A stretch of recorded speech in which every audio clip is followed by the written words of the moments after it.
একদিকে হাজারো স্বপ্ন, অন্যদিকে কুল্লু নাফসিন জাইকাতুল মউত, অর্থাৎ প্রত্যেক প্রাণীকেই মৃত্যুর স্বাদ গ্রহণ করতেই হবে।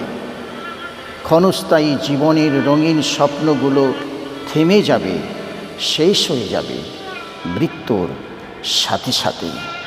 কিন্তু আখিরাতের জীবনের স্বপ্নগুলো তা নয়।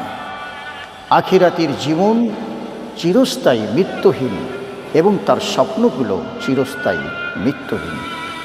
সে কারণেই দুনিয়াবী জীবনের স্বপ্নগুলো হয়ে উঠুক আখিরাতের স্বপ্নগুলো ছোঁয়ার সিঁড়ি, যে স্বপ্নে নেই ভাঙন, নেই পতন, আছে শুধু চিরস্থায়ী আলো, আনন্দ, শান্তি, আর আছে চিরস্থায়ী জান্নাতের সুঘ্রাণ।